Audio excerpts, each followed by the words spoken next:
आज आए सुबह में।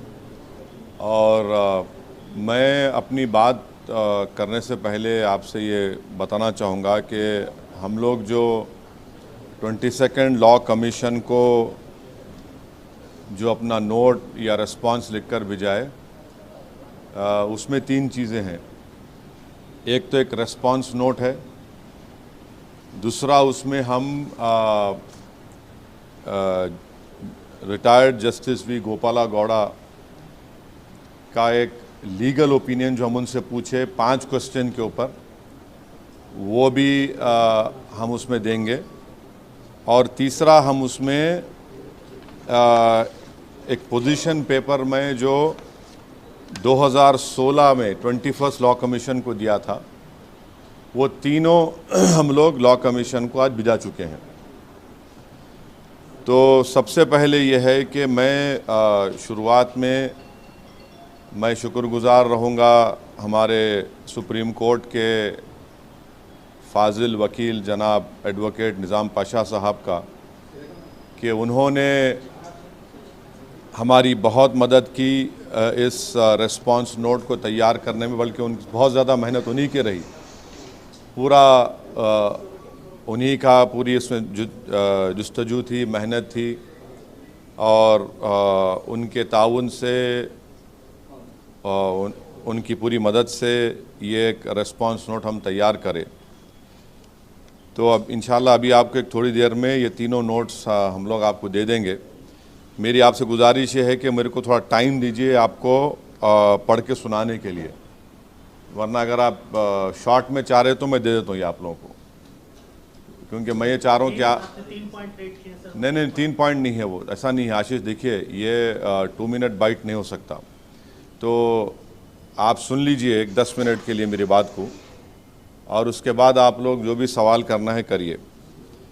तो सबसे पहली बात तो ये है कि ये जो नोटिफिकेशन 22nd लॉ कमीशन का आया था जून 14 को, जिसमें उन्होंने पूछा कि व्यूज़ दीजिए on the issue of uniform civil code, मगर उस नोटिफिकेशन में लॉ कमीशन कोई प्रपोज़ल नहीं देता, सिर्फ उसमें हवाला देता 21st लॉ कमीशन का।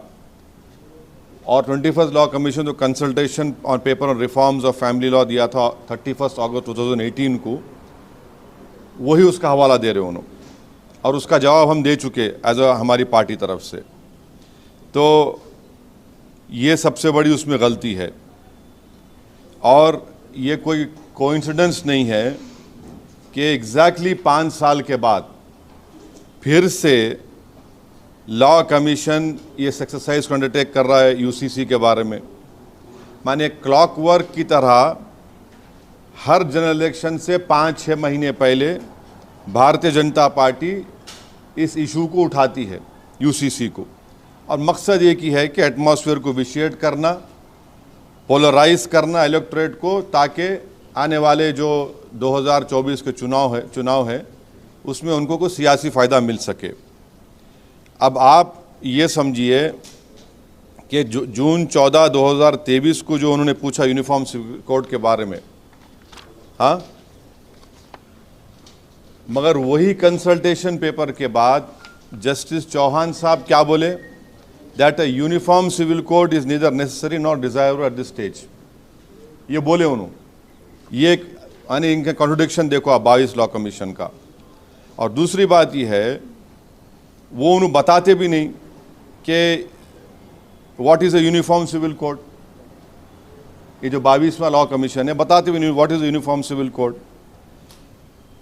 21वां लॉ कमीशन चौहान साहब का, तो वो तो अलग ही ओपिनियन दिए, ये नहीं बताते।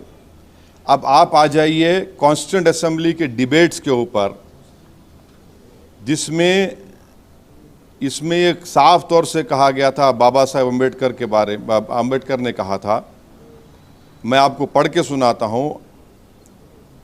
One of the solution proposed by Baba Saheb Ambedkar was that parliament may make the uniform civil code optional. It will be available to persons who wish to opt out of their personal laws. Dr. Ambedkar further assured the members of Constituent Assembly that Therefore, no one need to be apprehensive of the fact that if the state has the power, the state will immediately proceed to execute or enforce that power in a manner that may be found to be objectionable by the Muslims or by Christians or by any other community in India. We must all remember, including members of Muslim community who have spoken on the subject, though no one can appreciate their feelings very well, that sovereignty is always limited, no matter even if you assert that it is unlimited, because sovereignty in the exercise of that power must reconcile with itself the sentiments of different communities.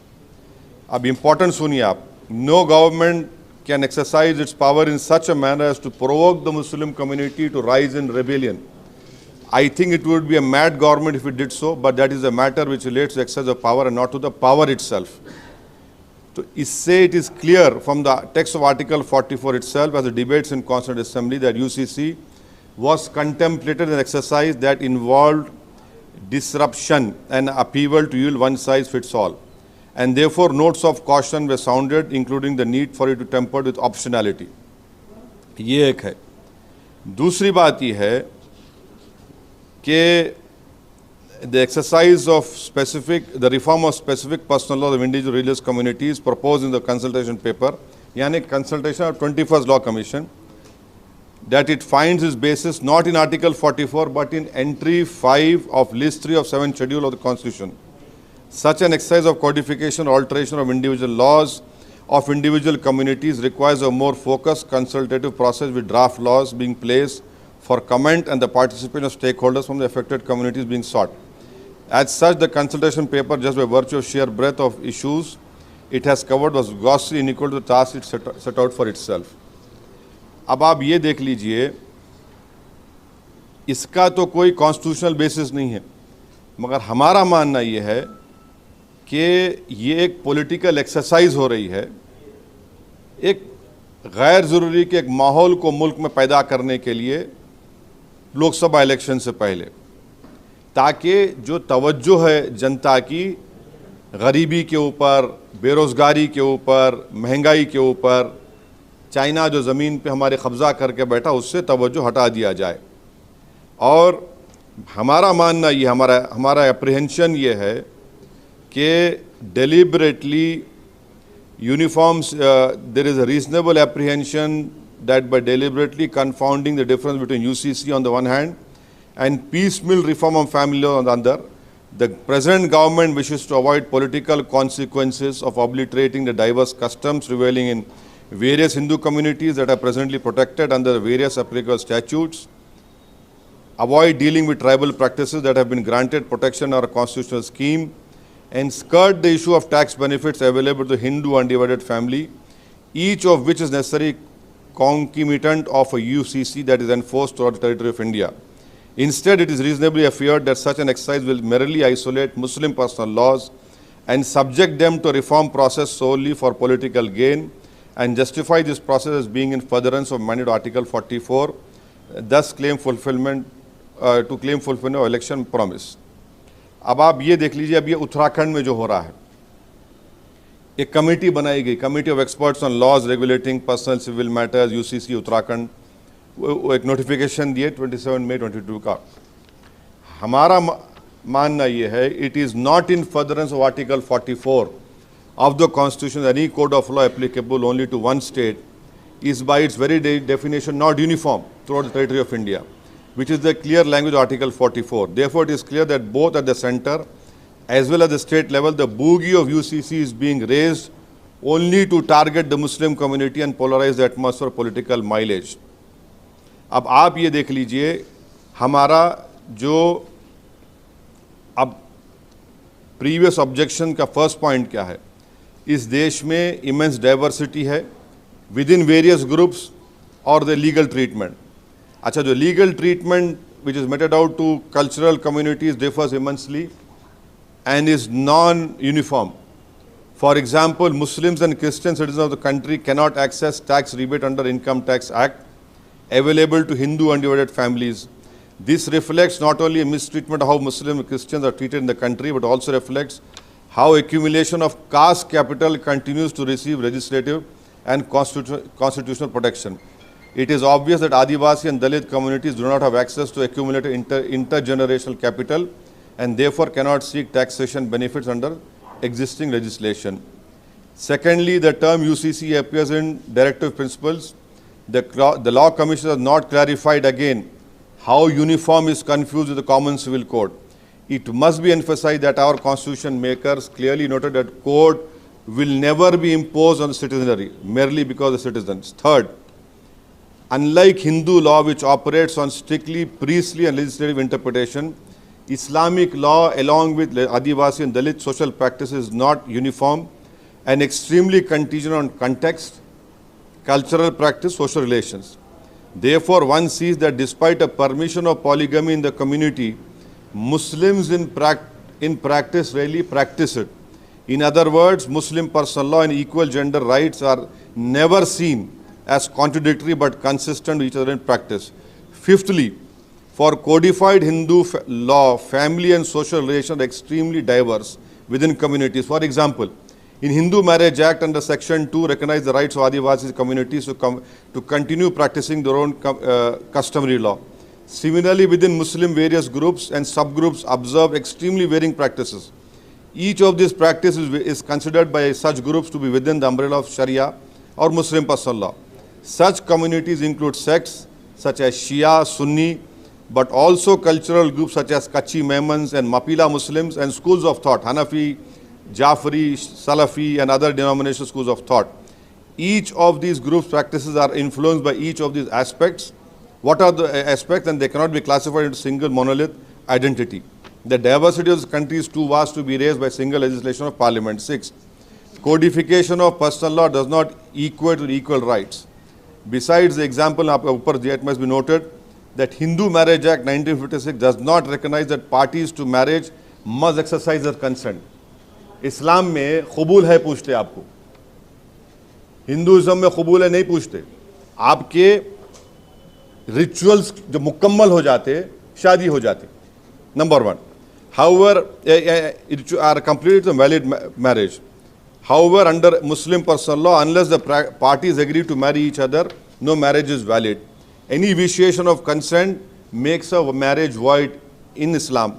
7th, a voluntary, secular, non-religious civil code already exists in the statute books in the form of SMA, JJ Act 2000, Indian Succession Act 1925. However, it is recommended a voluntary personal law system also be recognized. आप recognize करो इसको. Any community that seeks to preserve its distinct religious culture and social practices under Article 25 and 29 of Constitution must have the legal avenue to do so. 8. The operation of Muslim personal law shows that it is far more progressive than positive statutory laws like Hindu Marriage Act. In awarding maintenance and ensuring social care of women, relevant studies show that women receive a significant better deal under Muslim personal law than under laws. The abolition of such progressive and protective measures for Muslim women solely for achieving superficial uniformity will result in absurd amount of injustice for Muslim women. Finally, the impact of abolishing personal and customary laws will not only be felt by Muslim communities in the country, but will also harm constitutional protection guaranteed to citizens of the country. These include constitutional protection to Nagaland, Mizoram under Article 371A, 371G. Furthermore, cultural rights of Adivasi groups under Schedule 6 Constitution are also violated by any common civil code. In addition to religious rights protected under Article 25 of the Constitution, the most significant violation will be Article 29 of the Constitution. अब आप आखिर में देख लीजिए कि the UCC debate is ingrained bias in favor of the religious morality of the majority community. ये पूरा UCC का जो डिबेट है religious majority of majority community को आप इंपोज करना चाह रहे सबके ऊपर. The starkest example of this is the law of divorce. इसका एग्जाम्पल दे रहा हूं आपको. जो consultation paper 21st law commission दिया था, consultation paper proposes that unilateral divorce by a Muslim man should be penalized. The debate in public domain has vilified unilateral divorce, which in turn has prompted petition Supreme Court challenging talaq-e-ahsan, talaq-e-hasan. The two, अब दो ही बचे हुए हैं. The two remaining forms of unilateral divorce by Muslim man. हम ये क्यों बोल रहे?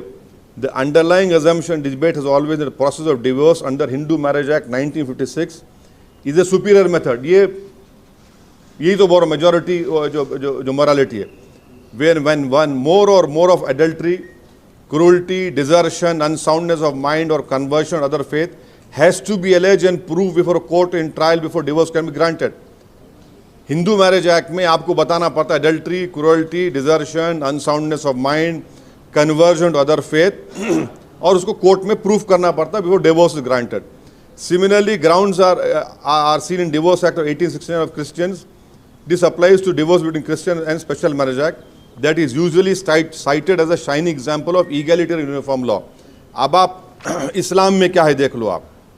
इस्लाम में ये है कि पहले तो आप हिंदुइज्म में हम बता दिए आपको कि for cause divorce is intrinsically linked to the religious morality of Hinduism as practiced in many parts of northern India, under which marriage is sacrament that is meant for 7 lifetimes, as well as biblical idea of marriage as a vow before God to be together till death do us apart.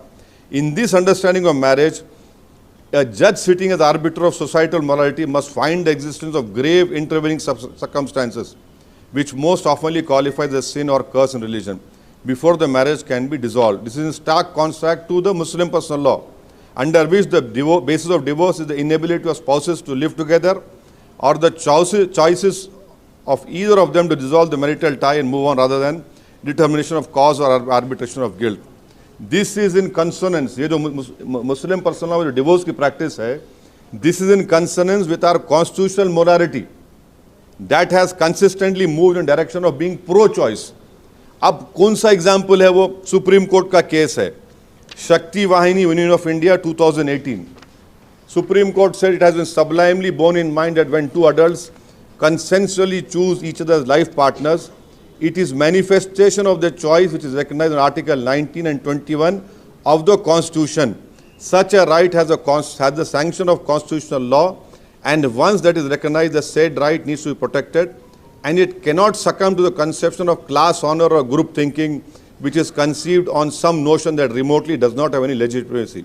वही बात supreme court Sherfane जहां versus Ashokan केम 2018 में कहा. तो अब इसका objective prism क्या है? The right to choose not to be with one partner is just a corollary of this right to choose one partner. अगर मैं चूज कर रहा हूं तो उसको ये इख्तियार भी है not to be with his partner. Society opinions on the desirability of continuation of the marital relationship, even at the cost of personal happiness, cannot be allowed to stand in the way of right to choose of either party to the marriage. The understanding that most of the world is now moving towards is that any intimate relationship irretrievably breaks down the moment either party to the relationship no longer wishes to be in a relationship for reasons that may not even be able to explain, leave alone proof before a court. Such an understanding respects the choice of each party to the marriage to choose not to be in that marriage. This is the understanding in Sharia or Muslim personal law, where marriage is an agreement between a man and a woman, and like any agreement, it can be dissolved by either side subject to settling of terms of separation, such as payment of just and equitable compensation. That is also reflected in section 125 CRPC and the protection of women from domestic violence 2005 respectively apply respective religion. और आखिर में, sorry 2 मरतबा बोल दिया आखिर में journalist के साथ, तो इसमें और एक जो आपको ये है मुस्लिम पर्सनल लॉ में और दूसरे उसमें आप देखिए शिकाक का एक वर्ड है डिसोल्यूशन ऑफ मैरिज में, शिकाक का. तो basically this respect the choice of both parties to the marriage to dissolve the marital tie. तो the vilification in public discourse and by the media of the unilateral nature of the method of divorce available to Muslims actually betrays inherent bias in favor of the religious morality of the majority, which is actually contrary to the constitutional morality as has been demonstrated in the above 2 cases. अब और एक बात जो लोग बोलते हैं succession में बच्चों को हिस्सा नहीं मिलता मुसलमानों में, हम उन लोगों को बताना चाह रहे, बल्कि मैं चैलेंज कर रहा हूं, जितने दुनिया में रिलीजन है, कौन सा रिलीजन था जिसने खवातीन को, महिलाओं को प्रॉपर्टी में हिस्सा दिया? वो पहला रिलीजन था इस्लाम, जिसने महिलाओं को सक्सेशन में प्रॉपर्टी में हिस्सा दिया। तो ये जो हाई मॉरल ग्राउंड जो लोग लेते हैं वो मत लीजिए, उनको हिस्ट्री पढ़ना चाहिए। अच्छा, दूसरी बात ये है, ये तो 2005 में हिंदू सक्सेशन एक्ट को अमेंड करे, उसमें कोपार्सनरी दिया गया। अब आप बोलेंगे इन्हों कैसा बोल रहे, ये सुन लो। आप बोलते हैं कि the share of daughter being fixed at half of the share allocated to son is not because the daughter was accorded a lower status in Sharia or Islamic law, personal law. It is in fact reflective of the nuanced thinking that pervades Muslim law and makes complete sense in context of who conspectus of the rights available to women. In Muslim law, woman is given a meher. शादी से पहले मेहर देना पड़ता। मोहम्मद साहब बोल सकते, woman is given a meher or dower by a man as consideration of entering into marital tie with him. This meher is a substantial sum that must reflect the financial standing of the husband and is to be paid prior to the consummation of marriage or immediately thereafter unless the wife agrees to delayed payment. The woman is the sole owner of the meher, number one. Husband se mil raha, which she thus obtains from her husband. As such, a woman has two sources of secondary wealth, one from her parents and other from her husband. As opposed to this, a man had only one source of secondary wealth. माने एक आदमी को inheritance from his parents and was required to incur the significant expenditure of having to pay his wife meher in order to get married. Therefore, equity demanded that shares of the son and daughter in the inheritance be fixed accordingly so as to do justice to both. इस्लाम में husband के ऊपर जिम्मेदारी बीवी की है, बच्चों की है, उसके माँ बाप की है। बीवी अगर काम करती है, जैसा कोई मुस्लिम जर्नलिस्ट है या लॉयर है, डॉक्टर है, उन्हों जो कमाते वो उनकी प्रॉपर्टी है, उसमें हस्बैंड का कोई शेयर नहीं है। ये बात आपको समझ, ये जो बार बार प्रोपेगेंडा करते ये झूठ है, ये सच्चाई है। अच्छा, अब जरा मैं जो बोल रहा हूं, जरा तकलीफ हो जाएंगी बहुत से जो लोग इस पे चिढ़ते ये सक्सेशन के ऊपर। This distribution appears to be inequitable when seen from prism of the Hindu understanding of distribution of property only because of perception bias. Women in Hindu society historically didn't get this right. वहाँ कन्यादान होता था, अभी भी होता। A part of family wealth had to be given as dowry to the husband as consideration for accepting the daughter. Number one, इसको कोई deny नहीं कर सकता। This dowry was given to the husband family and such did not add to the woman's individual wealth that she controlled. अगर आप dowry दे रहे तो बच्ची को नहीं मिल रहा, वो तो दूल्हे मियाँ को मिल रहा। यहाँ पे क्या हो रहा, दूल्हे मियाँ उल्टा दे रहे। In this model, the man has two sources of secondary wealth, one from his in-laws and other by of inheritance from his parents, while the woman has only one by of inheritance from her parents. In this context, fixing equal shares of the son and daughter in the inheritance may appear to be more equitable. However, even this appearance of equity is misleading. Despite the Dowry Prohibition Act 1961, the practice of dowry continues unabated in India. Each family exceeds its means in giving dowry to the husband family in marriage, both because it is seen as a reflection of status as well as because otherwise it may become ground for harassment of the daughter. After having transferred a considerable portion of their wealth in terms of money, jewelry and movable property to the husband family, to give an equal portion of inheritance to the daughters grossly skews the balance in favor of daughter and makes the distribution inequitable.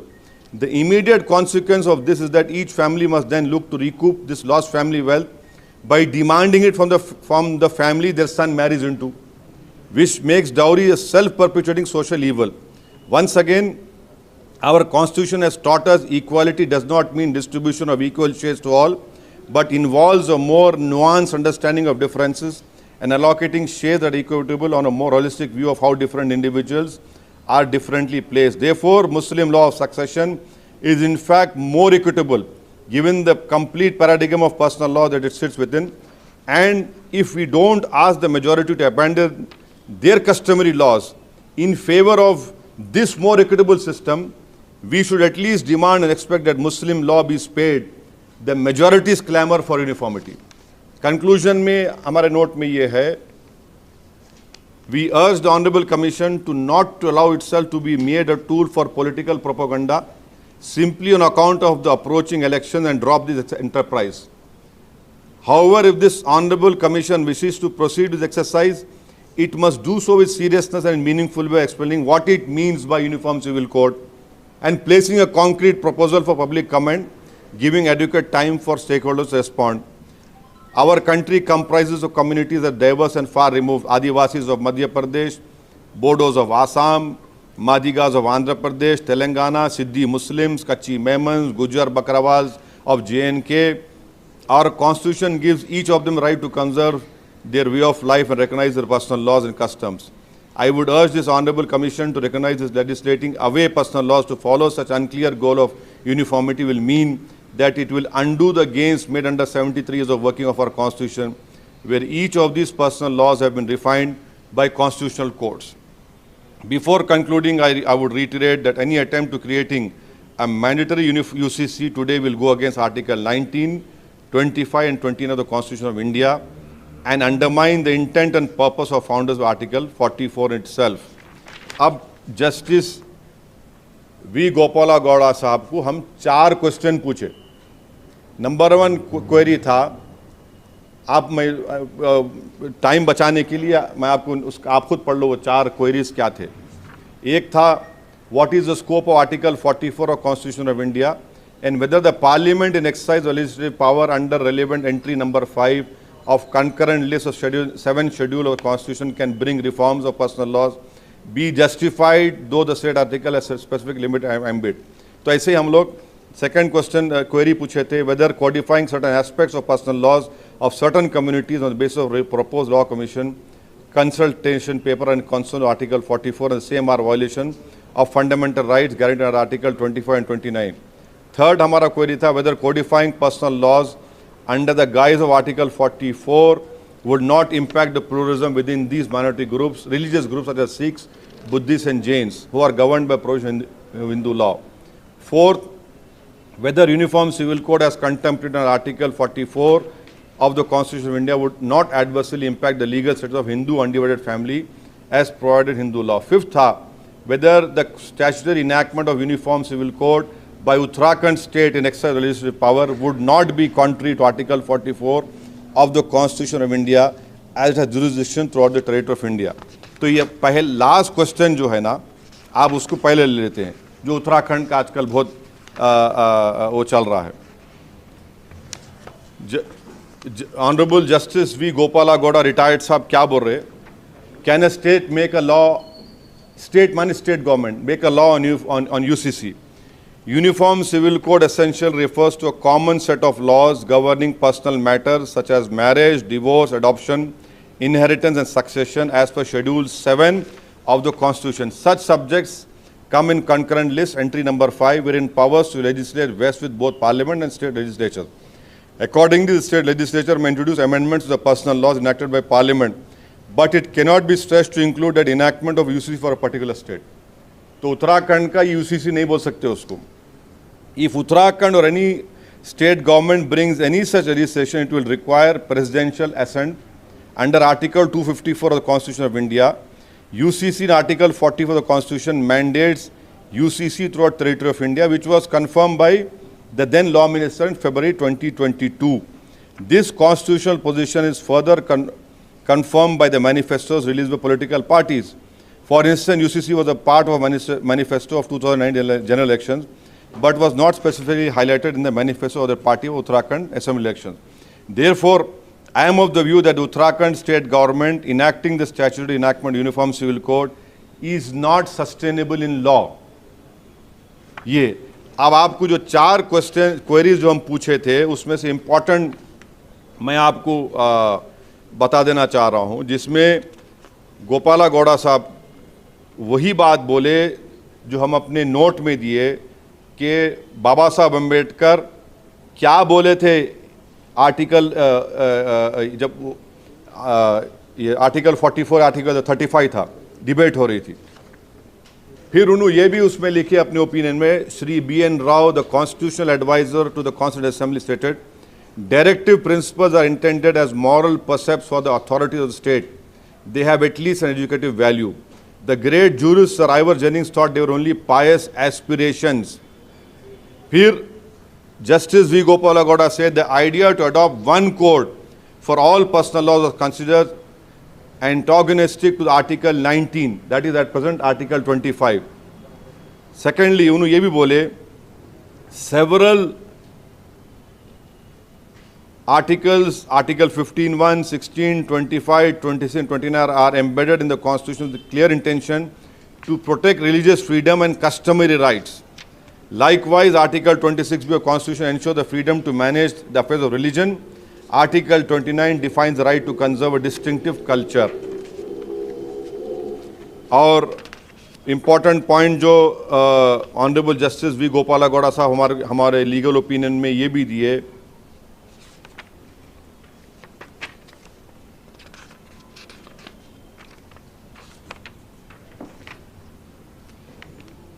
Judgements का हवाला देके वो ये बोले, perusing this judgment, it is obvious that the court has absolutely no idea. ये एक जज लिख रहा है. Perusing these judgments, it is obvious that the court has absolutely no idea what a UCC looks like and what such a court should do. In each case, it has been offered as a panacea for a particular issue with which the court was faced, as though the only problem with India's personal law is not their misogyny or obsolescence, but the lack of uniformity. The court in all these cases cling to Constitutional Directive Article 44 as it were a clear articulation of the idea what UCC is. फिर justice गोपालागौड़ा साहब 371A, 371G का हवाला दिए, नागालैंड, मिजोरम का, और फिर अपने opinion में जस्टिस ऑनरेबल गोपालागौड़ा साहब ये भी दिए लिखे हैं, इवन द हिंदू कोड, मैं इसको छोड़ रहा हूँ, बहुत सी आप पढ़ सकते बाद में, even the Hindu code which sought to create uniform law governing all Hindus is not uniform. Even the Hindu code which sought to create a uniform law governing all Hindus is not uniform in some of the most fundamental aspects of family law. The validity of marriage is linked to the customs and ceremonies of the particular community. The inheritance rights of the members of family is different for communities in Kerala and Tamil Nadu. Who is capable of being adopted also depends on the custom and usage. The Hindu Minority and Guardianship Act 1956 does not automatically apply to members of scheduled tribes. The claim that since Hindus, अब जो claim करते ये UCC होना बोल के, the claim that since Hindus are governed by uniform law, why not everyone else falls flat? Why not everyone else जो बोलते, it falls flat at the very first step. The law is not uniform for all Hindus in the first place. While no doubt the Hindu code makes several aspects of Hindu personal law uniform, it leaves custom and local practice undisturbed in several aspects. अब BJP के UCC बोलते है ना, गोवा में है. Even the much touted example UCC, the Portuguese Civil Procedure Act 1939, applicable to all communities in Goa, इसमें भी exception है. क्या exception है? It has different rules for Catholics, different rules for other communities, and it even recognizes bigamy for Hindus. अगर कोई Hindu lady को 25 और 30 साल के दरमियान बेटा नहीं हुआ तो उनके हस्बैंड सेकंड शादी कर सकते गोवा में, ये उसमें है. If UCC, justice V Gowda sahab लिख रहे, if UCC is really about uniformity, it will remove the requirement of religious ceremonies for the validity of marriages, abolish the concept of co-parcenary property, and remove all distinctions between converts and non-converts over the inheritance property. देखो आप, remove distinction between converts. Hindu marriage law में divorce का ground है कि अगर के husband and wife convert हो गए, वो डिवोर्स का ग्राउंड है, डिवोर्स का ग्राउंड है वो भी. If uniformity in all respects is not desirable, then that is an acknowledgement of the folly of promoting UCC without understanding the specifics of what it entails. If the goal is to address inequities in personal law of different religions, such inequities must be addressed on their own terms instead of demanding adherence to UCC. Whether it is the courts, the Constituent Assembly, or even those who are proposing the UCC as a panacea to gender inequality in laws or national integrity, no one seems to have a clear conception of what a court would actually look like. तो ये हमारा note justice V Gopala Gowda, honourable justice V Gopala Gowda sahab का legal opinion, और हम जो position paper दिए थे 2018 में 21st लॉ कमीशन को, वो सब ये बता रहा है कि यूसीसी की इस देश को ज़रूरत नहीं है। और अगर आपको मेरी बात का यकीन नहीं है तो जस्टिस BS चौहान जो 21st लॉ कमीशन में क्या बोले थे वो भी सुन लो आप, वरना आप लोग ब्रेकिंग न्यूज़ बोल के ओवैसी को सूली पे चढ़ा देंगे। Cultural diversity cannot be compromise to the extent that our urge for uniformity in itself becomes a reason for threat to the territorial integrity of the nation. इतना बड़ा स्टेटमेंट जस्टिस BS चौहान दिए थे, ये है चीज़ है। तो आपको इंशाल्लाह अभी आपको हमारे लोग ये पूरे नोट्स जो हमारा रिप्लाई है लॉ कमीशन को आपको दे देंगे, आप लोग आराम से पढ़िए उसको। और मुझे यकीन है कि आपके पढ़ने के बाद आपके जहन में कोई सवाल पैदा नहीं होंगे। सर, ये डाइवर्सिटी की बात आप कर रहे हैं। नहीं, मैं आप अगर पढ़ने के बाद, अभी तो पूछ लो आप, मैं बैठा ज़रूर हूँ। पढ़ने के बाद अगर आप पूरे इखलास के साथ उसको पढ़ेंगे, पूरी सिंसियरिटी के साथ आप पढ़ेंगे, तो आप पोजीशन समझेंगे हमारा, आप पोजीशन समझेंगे। देखिए, जब आप मेरे को देखते ना, आप मेरे को देखते तो मैं आपके साथ क्यों बन जाऊं? आप मेरे साथ क्यों बन जाएंगे? आप मेरे को देखो, हाँ भाई, मैं एक इंडियन मुस्लिम हूँ, एक आदिवासी है। आप कैसा अपना ओपिनियन आदिवासी पे डालेंगे, एक मुस्लिम पे डालेंगे? अच्छा, मुसलमानों में शिया भी है, उनका जाफरी स्कूल ऑफ थॉट है। मुसलमानों में हनफी है, शाफाई है। यूनिफॉर्म सिविल कोड की आप बात कर रहे, अभी मिताक्षरा स्कूल ऑफ थॉट है, उसमें ज़्यादातर वो उसमें दया भागा लेके आएंगे क्या आप लोग? बोलो हमारे को। मिडिल ग्राउंड क्यों नहीं देखते? नहीं, मिडिल ग्राउंड देखिए। क्योंकि डाइवर्सिटी है। आपका सवाल क्या है? डाइवर्सिटी है, सही बात है, लेकिन आपका सवाल बोलो मेरे को। नहीं, आप ओपिनियन, आपका सवाल बोलो। यूनिफॉर्मिटी क्यों नहीं देखते? आपके सजेशंस में यूनिफॉर्मिटी क्यों नहीं देखते? अच्छा सुनिए, सब रिलीजन एक आप बोल दिए ना, सुनो। इसका सवाल ये है ना, स्पेशल मैरिज एक्ट है, यूनिफॉर्मिटी नहीं आ रही उसमें। अरे स्पेशल मैरिज एक्ट है, जुवेनाइल जस्टिस एक्ट है, इंडियन सक्सेशन एक्ट है, आप ले लो, उसको इस्तेमाल करो ना। क्यों नहीं कर रहे? स्पेशल मैरिज एक्ट में भी आप सक्सेशन में एग्जेम्पशन दे दिए, उसमें मुसलमान नहीं आते। अब उसमें एक्सेप्शन दे दिए, आदिवासी अप्लाई नहीं होता। स्पेशल मैरिज एक्ट है, अब यूनिफॉर्मिटी क्या आप बोल रहे? जुवेनाइल जस्टिस एक्ट है, इंडियन सक्सेशन एक्ट है आपका, नहीं इस्तेमाल करो ना आप। तो सभी को एक कॉमन ग्राउंड में लाना नहीं, सबको देखिए, सबके लिए है वो स्पेशल। यूनिफॉर्मिटी लाएंगे। नहीं, कैसा लेके आएंगे आप? बोलो आप सजेशन नहीं। अरे आप देखिए, लॉ कमीशन तो कुछ सामने रख रहा ही नहीं। 21st लॉ कमीशन जो वर्किंग पेपर रखा था, उसके बाद उन्होंने खुद बोल दिए, the cultural diversity cannot be compromise to the extent that our urge for uniformity itself becomes a reason for a threat to the territorial integrity of the nation. आप यूनिफॉर्म की बात कर रहे, जस्टिस BS चौहान अपनी report में बोल रहे कि uniformity itself becomes a reason for a threat to the territorial integrity of the nation. हाँ, गोवा की बात कर रहे थे, हम बात कर रहे थे, आपने कहा कि पोर्चुगीज लॉ की और 25 से 30 साल महिलाओं के अगर हाँ।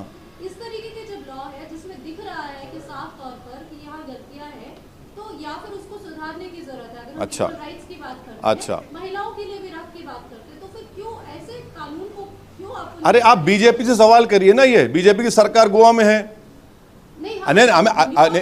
एक मिनट सुनिए, देखिए, बीजेपी का CM बोल दो, चलो हम निकाल देते पोर्चुगीज एक्ट, चलो निकालो ना भाई। आप सत्ता में आप है, मैं नहीं हूं, पावर में आप है। आप गोवा में खड़े रह के आज बोल दो, हम निकाल देते। बोलिए गोवा में आप खड़े रह के नागालैंड में जाके बोलो, नागालैंड में आज भी CRPC अप्लाई नहीं होता, नागालैंड में बोलो आप, चलो। अच्छा, वो भी नहीं करते ना, आप चलिए आदिलाबाद में हमारे जो गोंड ट्राइब्स हैं उनको बोलो, हम लाएंगे। हिम्मत है तो बोलो। प्राइम मिनिस्टर मोदी आके बोलना गोंड ट्राइब्स में खड़े रह के, हम UCC लेके आएंगे। अच्छा वो नहीं कर सकते, सुनिए सुनिए, वो नहीं कर सकते, मध्य प्रदेश में कर दो आप, अब तो चुनाव है, मध्य प्रदेश के ट्राइबल्स को बोल दो आप, चलो। एक मिनट आ रहा हूं प्यारे, आ रहा हूं, नहीं छोड़ने वाला हूं मैं, सुनो तो सही, आप मुकम्मल करने दो। आप मध्य प्रदेश में नहीं बोलेंगे, राजस्थान में नहीं बोलेंगे, हाँ अच्छा झारखंड, एक सुनो, ठहरो माजरा, ठहरो सर, मेरी बात तो सुनो आप, मेरी बात तो सुनो आप।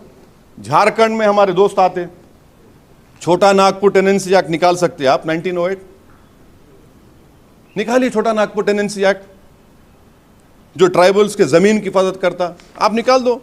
संताल प्रगनस टेनेंसी एक्ट है झारखंड के संताल ट्राइब के लिए, निकाल दो आप, चलो बोलो झारखंड जाके, अभी आप बोलिए ना, आप क्यों नहीं बोलते?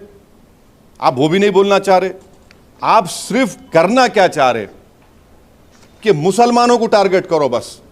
मैं इसीलिए बोल रहा हूं आपको, यूसीसी जब आएगा, इस लगेगी आग तो आएंगे सब घर इज्जत में, यहां हमारा मकान थोड़ी है। और मैं क्यों बोल रहा हूं आपको, आप लोग मेरे से काबिल है, आपको मेरे से बेहतर हिंदू मैरिज एक्ट मालूम, इसमें आप लोगों की शादी भी हो गई, बहुत से लोगों की होना बाकी है, बाज़ लोगों की होना बाकी है। अब सेक्शन 5 हिंदू मैरिज एक्ट क्या है? इसमें marriage is not permitted between parties who are sapindas, वालिद की तरफ से 7, मम्मी की तरफ से 5, मगर उसमें क्या करे, there is an exception carved out if there is a custom or usage. ये क्या बात है भाई? अब ये चले जाएंगे ना, फिर यूसीसी आया तो रहता क्या, बोलो आप, नहीं रहता ये। फिर आप आ जाइए section 7 ceremonies of Hindu marriage, this section allows marriage of Hindus to be solemnised in accordance with the customary rites and ceremony of marrying of the marrying parties, वे भी चले जाता। सेक्शन 22 चले जाता। अब आप सोच देखते जाओ, इसमें बहुत से चीज़ें हैं। हिंदू सक्सेशन एक्ट है, उसमें सेक्शन 5 आप देख लीजिए, सेक्शन 6 है, ये बहुत से चीज़ें हैं। अच्छा और एक चीज़, हमारे तमिलनाडु के कोई है यहाँ पे, तमिलनाडु के नहीं, तमिलनाडु में Hindu marriage act, Tamil Nadu amendment act 1967 applicable only to Tamil Nadu, ये भी चले जाएंगा। बहुत सी चीज़ें हैं। आप लोग देखिए, आप लोगों को हम ये बोलना चाह रहे, यूनिफॉर्मिटी और कॉमन लॉ में फर्क है। बाबा साहब अंबेडकर क्या बोले, इसको मैंडेटरी मत बनाओ, ऑप्शनल बनाओ। पढ़ो आप डिबेट्स को, वो बीजेपी पढ़ना नहीं चाहती उन चीजों को। केरला के गवर्नर आरिफ मोहम्मद खान का कहना है कि यूसीसी का मतलब न्याय की समानता है। मैं राजनीतिक देखिए, गवर्नर उनको गवर्नर रह के एक गवर्नमेंट की तायद नहीं करनी चाहिए, उनको गवर्नरशिप से रिजाइन करके ऑफिशियली बीजेपी का खंडवा पहन के बीजेपी की बात करो। आप गवर्नर रह के ये सब आप बातें, आपको अगर गवर्नमेंट का स्टैंड सपोर्ट करना है प्राइम मिनिस्टर का, तो आप रिजाइन कर दो गवर्नरशिप से, आप बीजेपी के मेंबर बन जाइए और बोलिए सब बातें। एक minute,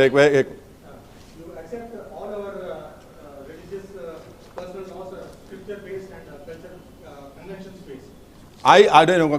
Do one minute. I have not understood. What do you mean? I accept. No. You tell me.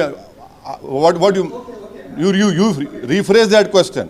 Please rephrase that question. Don't make me accept which I don't accept. Okay. एक minute उनको मैं बोल।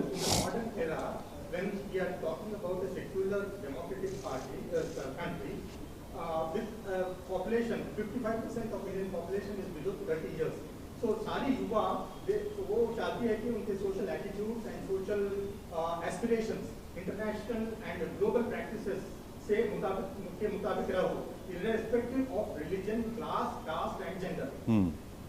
So what is your question? You are making a point. We are how are you addressing the issues of the youth? Number one. Baby producing country, sir. We are a baby producing country with 55% population. Okay, right. Now, I understood. You are talking about a demographic dividend which India has. Number one, right? Yes. I want to ask this government, what have they done? If 50% of the population at the age of 28, how many jobs have they given? What have they done? In last 9 years, what have they done? And this demographic dividend will not last forever. It will last till 2040 only. No other country in the world has a demographic dividend. And how do you take forward this demographic dividend and turning it into India into superpower is by you giving them jobs. And do you know that in the government of India data says, which came out recently, that in 2020-2021, 180,000 Muslims are missing from higher education. Who's responsible for that? Please tell me. Various states, and the only state where the rate has not dropped is Telangana. What has this government done? You have stopped the fellowship of Maulana Azad to minorities, which includes Muslims in that. You have restricted pre-matric scholarship. Every empirical data says that the dropout happens at the primary level. You have stopped giving scholarship. And thirdly, country like Singapore and Israel, their law accepts Muslim personal law. For Israeli Muslim citizens, Muslim personal law is there. In Singapore, Muslim personal law is there. This argument of a Prime Minister or BJP, do Qanun. I happened to study in England, fortunately. And I have a degree to show. Wherein in Scotland has a different CRPC, England has a different criminal procedure.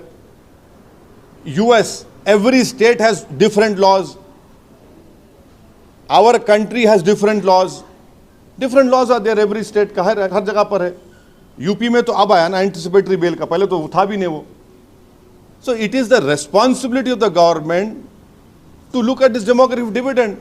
But why do you want to finish off this pluralism? That is my concern. नहीं एक minute इसको बोल. Sir, with regards to any religion, it's not perfect. And you've said that, I may have missed a word here, but Islamic law is not uniform, context-based and culture-based, and you've used another word that I've missed. What I want to ask you is... Just hold on. You see, in Islam, you have Shias who follow the Jafri school of thought.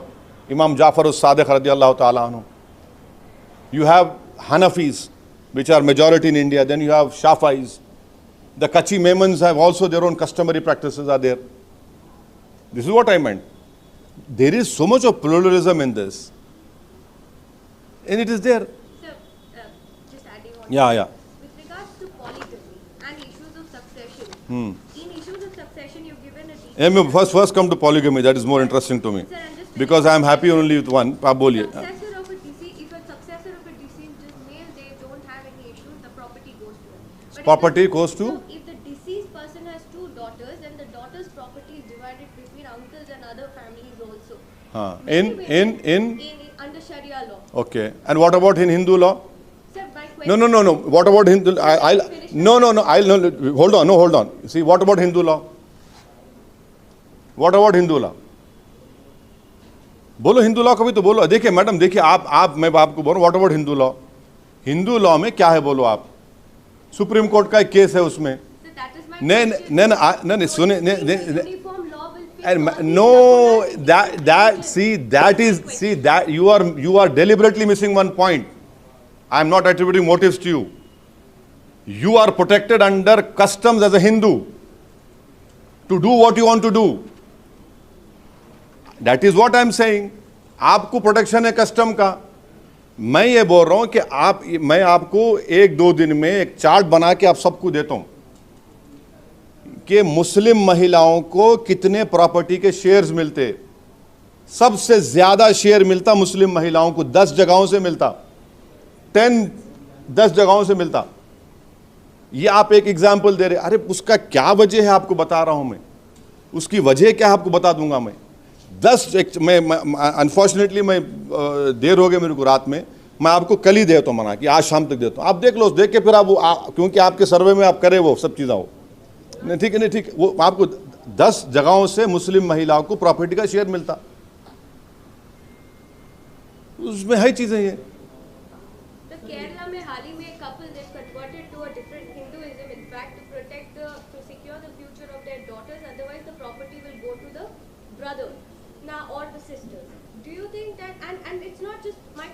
not just pertaining to Islam. Even with Hindus or any kind of religion, there are these aspects which are controversial.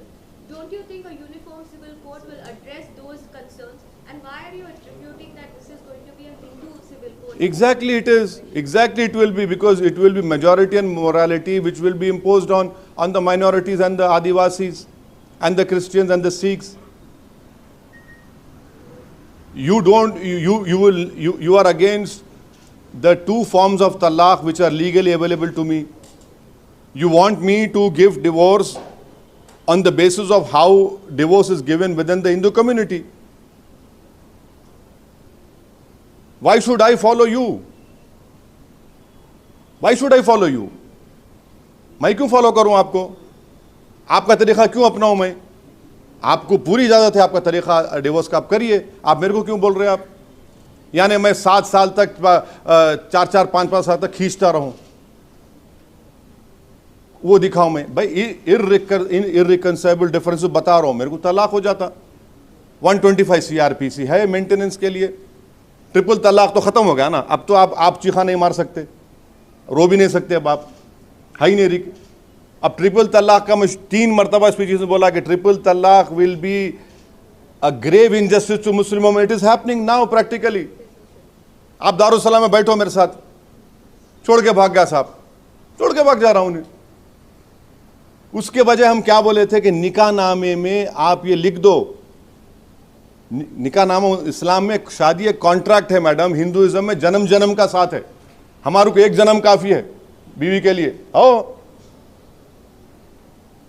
शादी मेरी शादी हो के 28 साल हो गए, ये हाल हो गया मेरा। और क्रिश्चियनिटी में marriage is made in heavens, हमारे पास कॉन्ट्रैक्ट है। कॉन्ट्रैक्ट में लिखो आप, हम बोले पार्लियामेंट वाले यू राइट दिस इन, आप लॉ बना दो कॉन्ट्रैक्ट में। अगर आप ट्रिपल तलाक देंगे तो मेहर का 200% बढ़ के देना, और breach of contract will lead to criminal case also. नहीं, आप क्रिमिनलाइज कर दिए मोदी जी उसको। अरे निकाह कॉन्ट्रैक्ट है, उसको क्रिमिनलाइज कर दिया आप, और वो भी सबसे ज्यादा सजा 2 साल की सिर्फ मुसलमानों को है, दूसरों को नहीं है। आप देखते जाओ कैसा आ रहे हैं लोग, वही तो हम बोल रहे हैं आपको। सर आपने कहा कि नोटिफिकेशन लॉ कमीशन ने व्यू पूछा है, कोई प्रपोजल नहीं मगर उसमें आशीष, उसमें वो लोग क्या किए, उन्होंने उसमें हवाला दिए 21st लॉ कमीशन का, उसी उसमें नोटिफिकेशन में। तो हम ये बोल रहे जब आप वो दे रहे हैं तो फिर आप खुद उसको मान रहे हैं उस रिपोर्ट को, जस्टिस चौहान साहब की। इसी से लगा सवाल है सर, ये कहा जा रहा है कि उत्तराखंड का, जिसका आपने भी जिक्र किया, उत्तराखंड का जो ड्राफ्ट है यूसीसी का, वो कहीं ना कहीं सेंट्रल का जो केंद्र सरकार का जो है लॉ कमीशन का जो ड्राफ्ट है वो उससे पिक किया हुआ, उसके ऊपर बेस्ड है। नहीं, क्या आपने उत्तराखंड के ड्राफ्ट को देखा है? नहीं, उत्तरा देखिए, जस्टिस वी गोपाला गौड़ा साहब का ओपिनियन का लास्ट लाइन पढ़ रहा हूँ। Therefore, I am of the view that the Uttarakhand state government enacting the statutory enactment of UCC is not sustainable in law. आप UCC नहीं बना रहे उत्तराखंड में, आप सिर्फ पर्सनल लॉज को जो कंकरेंट लिस्ट में उसको अमेंड कर रहे हैं आप। अच्छा, दूसरा सवाल था आपका पॉलीगमी का, आंसर नहीं दिया मैं आपको रिक्वेस्ट करूंगा, टाइम्स ऑफ इंडिया अखबार है जुलाई 28, 2022 का, आप पढ़ो उसको। उसमें क्या लिखा हुआ है कि पॉलीगमी 1.9 मुस्लिम्स में है, 1.3 हिंदूज में है, 6% का फर्क है, दूसरे कम्युनिटी 1.6 है। अब यहां पर एक बात मैं आपको बताना चाह रहा हूं, इस्लाम में और नॉन मुस्लिम्स में सेकंड वाइफ है तो सेकंड वाइफ नहीं मानते उसको मिस्ट्रेस बोलते। इस्लाम में सेकंड वाइफ है और उसको राइट टू मेंटेनेंस मिलता, अलग घर मिलता। दूसरे आप सेकंड वाइफ रख रहे, उन्होंने आपके वाइफ नहीं है, उन्हें मिस्ट्रेस है। तीसरी बात, अभी सुप्रीम कोर्ट ये डिसाइड करने वाला है कि शादी मर्द में हो सकती है, औरत में हो सकती है। क्या सुप्रीम कोर्ट अभी डिसाइड करने वाला है वेदर एक मर्द दूसरे मर्द से शादी कर सकता, क्या एक औरत दूसरे औरत से शादी कर सकती, क्या अभी सुप्रीम कोर्ट डिसाइड करने वाला है। चौथी बात यह है, आप लिव इन रिलेशनशिप को लीगल कर दिए ना, लिव इन रिलेशनशिप को लीगल कर दिया आप। जब वो लीगल कर दिए फिर इसके पीछे क्यों पड़े हुए भाई आप? यानी अगर उन्हें शादी कर लिया, फर्ज करिए, मगर बोलता मैं लिव इन रिलेशनशिप करूंगा, मुर्गी कैसे चोंच चोंच मारते रहता हर जगह पे उन्हें, वो मर्द वो भाई, शादी कर लिए ना, लिव इन रिलेशनशिप में हूं मैं, आप अलाउ कर दिए, आप अलाउ कर दिए उसको। ये तो आप लीगली, आपको व्यू पॉइंट बोल रहा हूं मैं, आप पॉलीगमी बोलते हैं। नॉर्थ ईस्ट में पॉलीएंड्री है, सुप्रीम कोर्ट में केस भी है। क्या पॉलीएंड्री क्या है? एक औरत 4-4, 3-3 मर्द से शादी करती। यह है कल्चर का हिस्सा है उनके। आप ऐसा शॉक मत हो जाइए, ये उनके कल्चर का हिस्सा है, पॉलीएंड्री है उसमें। अब टीवी पे बैठने वाले मुसलमान 4 शादियां, अरे क्या पॉलीएंड्री के बारे में बोलो, ये है, ये हिस्सा है, ये भारत का कल्चर है, ये ट्राइब्स का कल्चर है ये। और नॉर्थ ईस्ट में आप प्रॉपर्टी का बोले, आप ये बात क्यों नहीं पूछते मेरे से? नॉर्थ ईस्ट में एक ट्राइब में सबसे छोटी बेटी को बाप की पूरी जायदाद मिलती। अब क्या हुआ बोलिए उसका, सबसे छोटी बेटी को। डिफरेंट, यही तो भारत की खूबसूरती है। आज इंडिया में ट्राइबल्स की आबादी 2011 में 9 करोड़ बताए थे, अब कम से कम 11.5 करोड़ की आबादी है। आप करना क्या चाह रहे हैं इस देश में? करना क्या चाह रहे हैं बीजेपी इस देश में? नहीं, कैसा लाएंगे आप?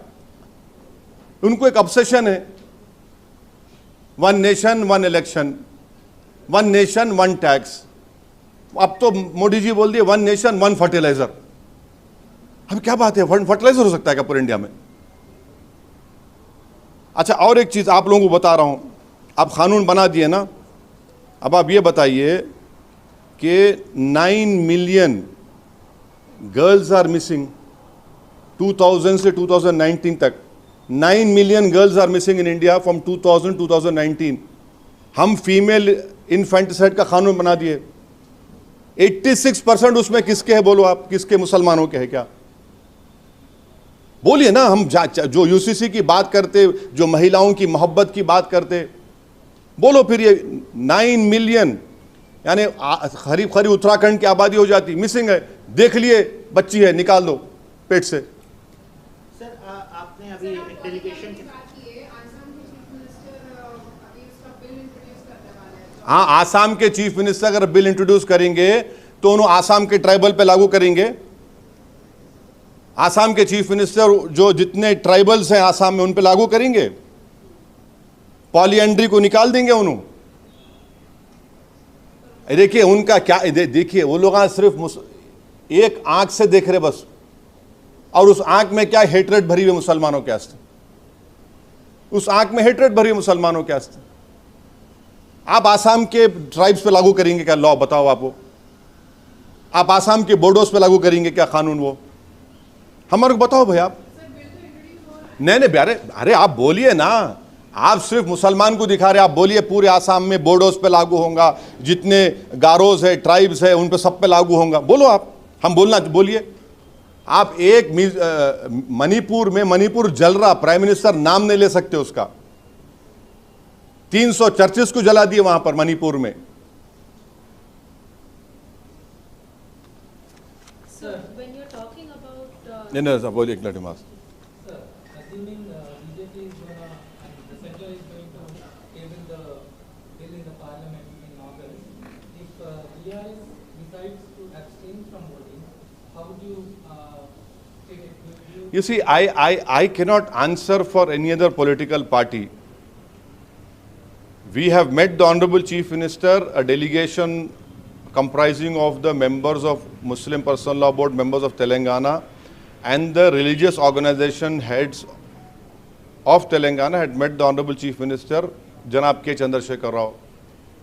He categorically told us, and subsequently the CM has issued a press notification also, which you have carried, wherein the Chief Minister had told this delegation that we will oppose the Uniform Civil Code. I don't know what strategy they will adopt. I cannot speak for what strategy TRS party will adopt, but I hope and I have faith in what the Chief Minister has told us, that they will oppose the UCC. Sir, related question. Go ahead. One last, irrespective of religion, India is following the common criminal law, sir. So people ask why can't the common civil code be implemented? No, you don't follow common criminal law. No, you don't. You don't. I'm sorry, sir. You are being misinformed. The state government has various amendments to CRPC. No. How can that be common? Many amendments are there to CRPC. State governments have made amendments to CRPC. One amendment which might be there in one state might not be there in another state. So how can it call? No. How can you call it common? IPC is common. No, sir. You cannot run criminal procedure only based on IPC. You have to have CRPC also, na? It's only procedure. No. See, that is what I'm saying. You use this argument of procedure, and you use this argument as a Hindu to protect your customs in every law. What is this? You have to understand that procedure and everything, when it comes together, you implement the CRP, you implement the criminal law. CRPC amendment आप हर जगह कर रहे, आप कर रहे नहीं कर रहे? रिलेटेड क्वेश्चन सर, उन्होंने बीआरएस का जिक्र किया। कांग्रेस ने अभी तक यूसीसी पे अपना रुख साफ नहीं किया। इनके नेता का कहना है कि पहले सरकार के ड्राफ्ट को देखेंगे, उसके बाद तय करेंगे पार्टी का रुख क्या है। कांग्रेस एक मेजर अपोजिशन पार्टी है, वो इस पर इसका स्टैंड जो है क्लियर नहीं है, इसको कैसे देखते हैं? अब क्लियर नहीं है तो फिर अच्छा पैगाम दे रहे आप देश को कि आप क्लियर नहीं है। आप क्लियर नहीं है, अच्छा पैगाम दे रहे आप पूरे आदिवासियों को, क्रिश्चियंस को, जैन्स को, बुद्धिस्ट को, मुस्लिम्स को अच्छा पैगाम दे रहे हैं। हम क्लियर नहीं है भाई, हम खुद कंफ्यूजन में हैं। ऑल्सो सर, अपोजिशन यूनिटी की मीटिंग हो रही है क्या? अब उसमें आशीष पे बात होनी चाहिए। अपोजिशन देखिए अपोजिशन यूनिटी की मीटिंग पे मेरे को मत बोलिए, क्योंकि मैं अनटचेबल हूँ उन लोगों के लिए। अब वो लोग बात करेंगे नहीं करेंगे ये उनके ऊपर मुनस्सिर है, मगर हम बताना ये चाह रहे कि हमारे लिए ये एक इशू है। आप तमाम को अपना अपना स्टैंड क्लियर करने की ज़रूरत है। ये ऐसा नहीं होता कि running with hare and hunting with hounds नहीं कर सकते आप। बस मैं बैठा आराम से, एक के बाद एक आने पूछो। आप आर्टिकल 44 की जिक्र करें sir, which is a directive principle of state policy and UCC is included in that. Are you seeking amendments of that? No, I am not seeking any amendment in that. It is there. But why are we forgetting? What about those other 19 directive principles? Why don't you impose a ban on alcohol? Please do it. Please do it. It is part of directive principle. Please ensure that the wealth of this country is divided equally. Our wealth is now 50%, if I am not wrong. Wealth is with 15-20 individuals. That is also part of directive principle. There are so many directive principles. Why don't you implement that? Why don't you implement that? Why only you're fixed on 144? There are other directive principles. Where is your love for constitution? So your love for constitution is limited to one Article 44. And moreover, please understand, you cannot use Article 44 to take away my fundamental right. That is Article 25, 26 and 29. These are fundamental rights. I have a fundamental right to practice my religion. I have a fundamental right to practice my culture. I have a fundamental right to manage the affairs of my religion. How can you take away that?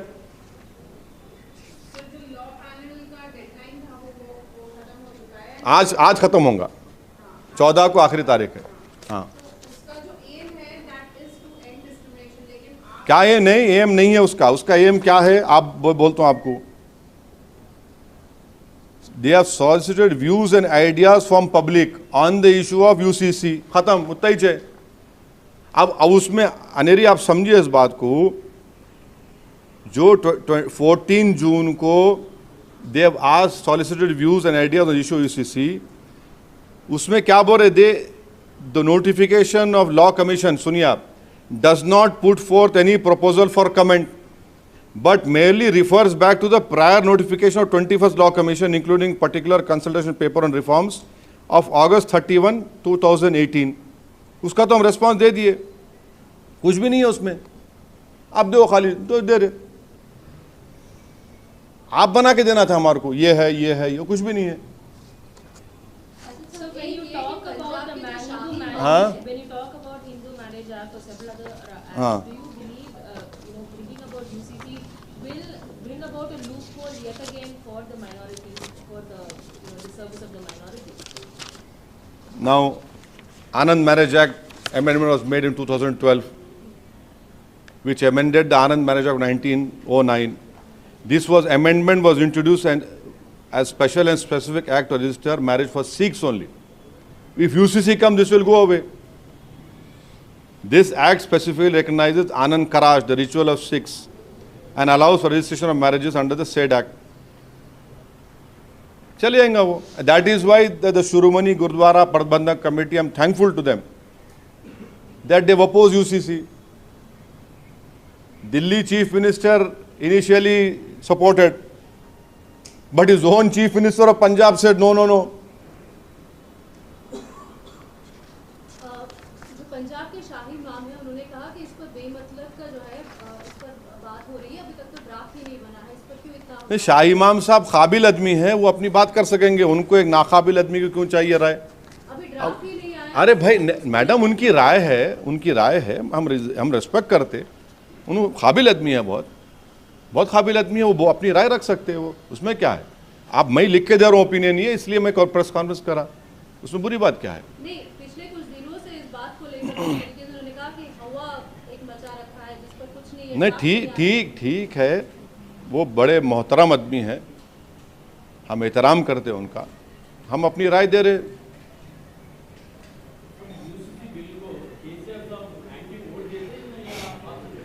हाँ, मैं क्या हूँ अभी? मेरा identity क्या है अभी यहाँ पे? नहीं, आप सुनो, आप सुनिए, मैं ऑल इंडिया मजलिस इत्तेहादुल मुस्लिमीन का एक जिम्मेदार हूँ, MP हूँ, मैं अपनी पार्टी की बात कर सकता हूँ. KCR साहब मुस्लिम डेलीगेशन को ये एश्योरेंस दिए हैं कि वो UCC की मुखालिफत करेंगे, और उन्होंने ये बोले कि हम इस मीटिंग की इम्पोर्टेंस की वजह से, वो बोले कि मैं अपने दोनों पार्टी के लीडर्स जो राज्यसभा लोकसभा उनको बुला लिया, मैं केशवराव साहब को और हमारे नामा नागेश्वरराव साहब को उन्होंने बुला के बिठाए और बोले कि देखो भाई क्या करना है. थर्डली KCR ये भी बोले कि मैं लाइक माइंडेड पार्टी से भी बात करूंगा, और KCR साहब आप बोल रहे हो बाहर नहीं निकली बात, उन्होंने बोले आपके दोस्त को भी बात करो आप. तो मैं साहब जगन मेरा दोस्त है, मैं जगन से भी बात करता हूँ, ऐसे बोले. आपके जाके मिलता हूँ मैं, मेरे को बोले खाना लंच को असद भाई लंच करके बात करेंगे. मैं बहुत दिन से बोल रहे हूँ, अनफॉर्चुनेटली उनकी मसरूफियत मेरी मसरूफियत की वजह से नहीं जा सक रहा हूँ, बट मैं हमारे उनके पार्टी के MP मिथुन रेड्डी साहब से बात किया, मैं उनको कन्वे किया, मैं मिथुन रेड्डी साहब के सर आप प्लीज़ आपके लीडर को बोलो आप. उन्होंने बोले बिल्कुल ओवैसी साहब हम हमारे लीडर को बोलेंगे. तो ये मीटिंग में ये हुआ. अब आप लोग इतना why are you jumping the gun, माने क्यों आप लोग इतना पर वो हो जा रहे हो? क्या करते हो उस दिन?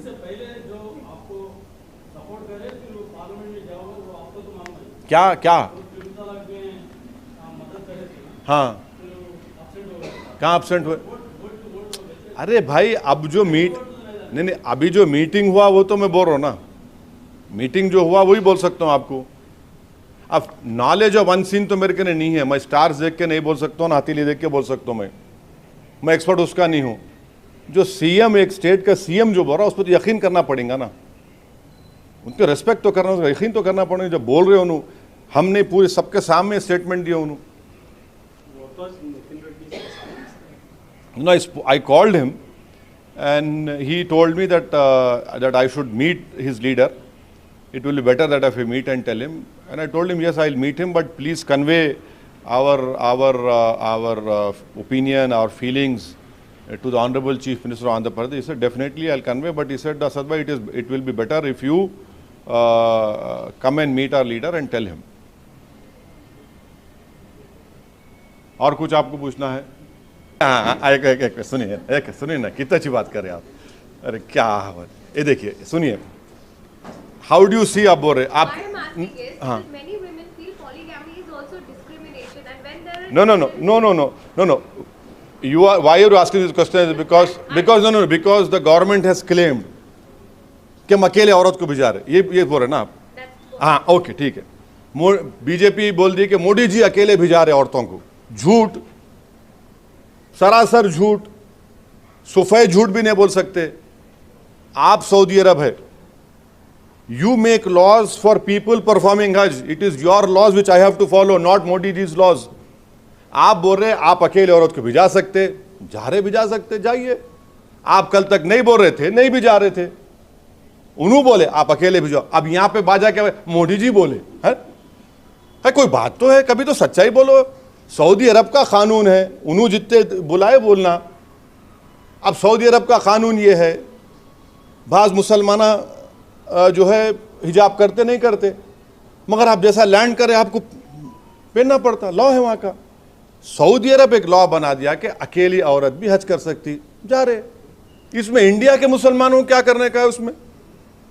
इसमें मोदी जी का क्या रोल रहा? पूरे वर्ल्ड में उन्होंने बोले हम एक लॉ चेंज कर दिया, अकेले आके करिए. अकेले कर रहे हैं, वो कर रहे हैं. बाज लोग बोलते नहीं अकेले नहीं करते, हम अपने महरम के साथ जाते. महरम का मतलब क्या है? हस्बैंड. अगर हस्बैंड का डेथ हो गया तो बेटा या भाई सच जाते, जा रहे. अब उन्होंने कर क्या हर चीज का क्रेडिट ले तो कैसा भाई है? अब कल के दिन सऊदी अरब में कहीं तेल निकलेगा, वहां गए थे वो निकला, बोलेंगे उनको इस पे बात है.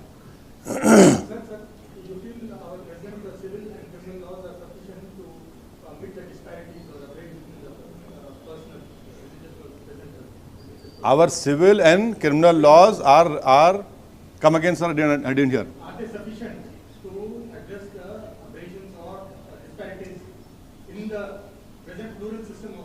See, to answer your question, I have given you an example of how we have a law against child marriage. But 86% of child marriages happen in non-Muslim communities. We have a law. We have a law against female infanticide, but I have given you a figure of 2000 from 2019. 9 million girls are missing. We have a law. One must understand that you have again made a law on criminalizing triple talaq. Laws cannot bring societal reform. What we require is reform within the society. You have laws against beating someone. You have laws that you cannot commit a crime on tribals. What we see in Madhya Pradesh is that one upper caste Hindu was urinating on a tribal. You have laws. Reform has to happen. You have laws that people, right to dignity is a fundamental right. But you, day in, day out, we had seen a video that one Muslim was made to lick a feet of a person who was beating him black and blue. It is not the laws. How do we change as human beings? Yes, we require laws, but what about the change that should be brought in? You have laws on murder and kidnapping, but Nasir and Junaid were picked up and burned alive. So don't assume that laws will get you desired result. It is a society which needs to be transformed, reformed. How do you change?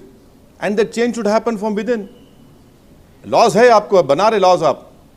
अच्छा, laws के implementation में क्या हो रहा बोलो आप देखो कि लॉज है आपके पास.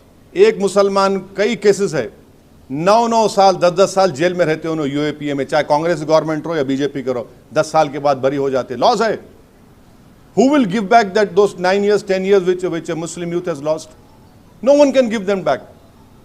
No one even remembers. Even you don't remember. As a media, at the time of the offense, it is blown beyond proportion that this man did that. He's exonerated after 9 years. No one carries, not even a single. Kahin to bhi chota news item aata. Laws are there.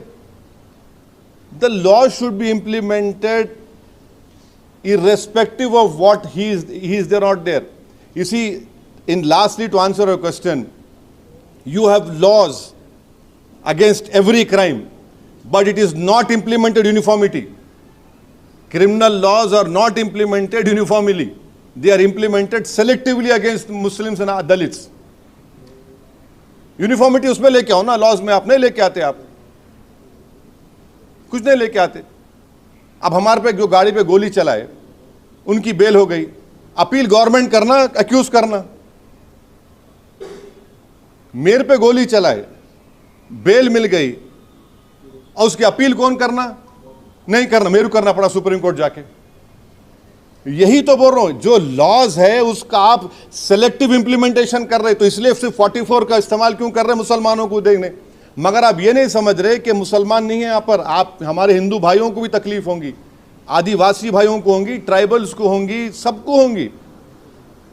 जो दयाबागा है, Mitakshara school of thought वाले हैं, उनको भी परेशान होना पड़ेगा, सिखों को परेशान होना पड़ेगा.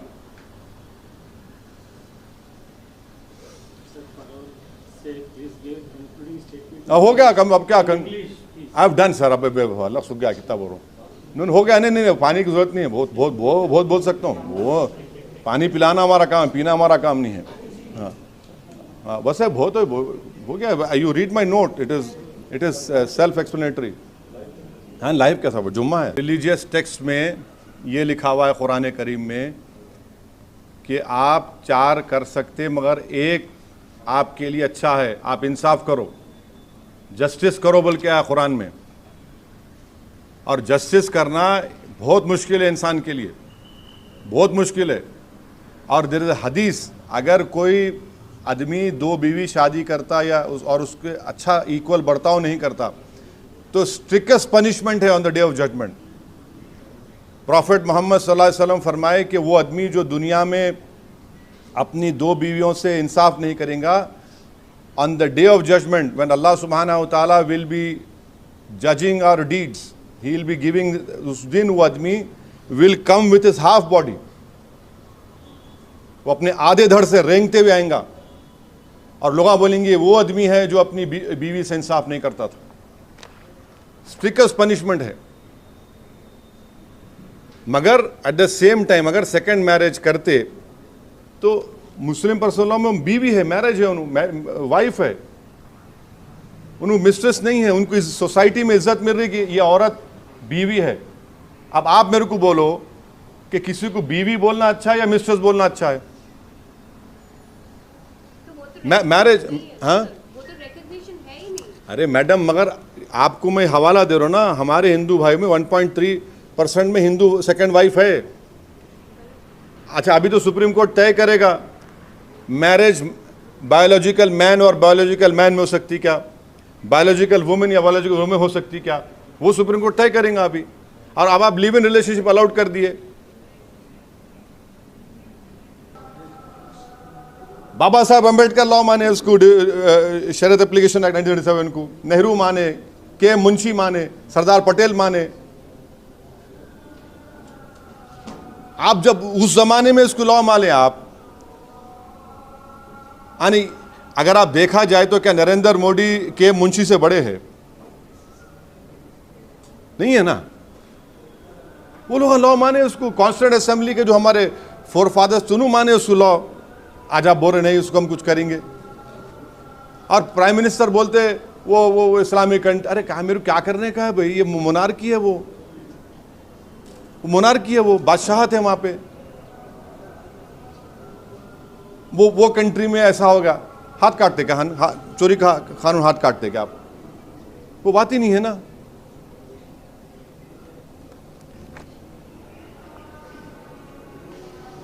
और गांधी 28 अगस्त 1931 को एश्योरेंस दिए थे मुसलमानों को कि उनके पर्सनल लॉ में मदाखलत नहीं होंगी. कांग्रेस अक्टूबर 1937 को बोली थी ये बात, और नेहरू अप्रैल 6, 1937 को ये बात बोले थे. कांग्रेस पार्टी को याद रखना चाहिए चीजों को. आप अपील करेंगे कि मैं अपील नहीं कर रहा हूं, खाली याद दिला रहा हूं. बाज़ वक़्त सेलेक्टिव एमनीजिया हो जाता ना तो याद दिला रहा हूँ खाली। Sir, apart from Jagan, have you reached out to anyone else? No, I have not reached out to Jagan in person. I had spoken to their Lok Sabha party leader, and he told me that it is better if I come and meet his leader, that is the CM of Andhra Pradesh, and I will definitely ask for a time and go and meet the Honorable Chief Minister of Andhra Pradesh. हाँ हाँ हाँ, घर तक पानी आया क्या? नहीं,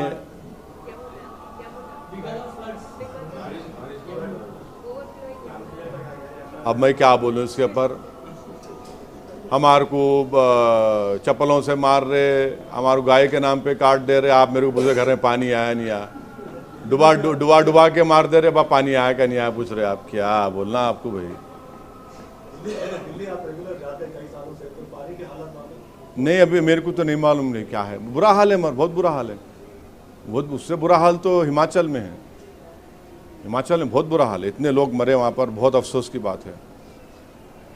अब आप और एक यूनिफॉर्म सिविल कोड बोल रहे ना, हमारे जैन भाई है, उनके जो जैन गुरु है उनको कपड़े नहीं पहनते ना। आप कपड़े नहीं पहने तो आप पे केस बुक हुआ था। वो नहीं, यह उनका रिलीजियस बिलीफ है वो। और मैं ये बात करूं तो मैं कंडेम करता हूं वो जो कर्नाटका में जैन महाराज को जो मारे, मर्डर जो है, कंडेम इट। मगर उनको प्रोटेक्शन दिए ना आप। अगर आम आदमी नहीं कपड़े पहना तो फौरन केस बुक हो जाता आप पे। मगर उनका बिलीफ है, उनको उसको एक्सेप्ट कर रहे, इज्जत दे रहे, एहतराम कर रहे उसका। यही तो भारत की खूबसूरती है। हिंदू तो नागा साधु है। हाँ, हिंदू में भी तो नागा साधु है। अरे वो भाई, वही तो हम बोल रहे हैं ना कि उनका कल्चर है ना, उनका कल्चर है, उनका वो तौर तरीका है।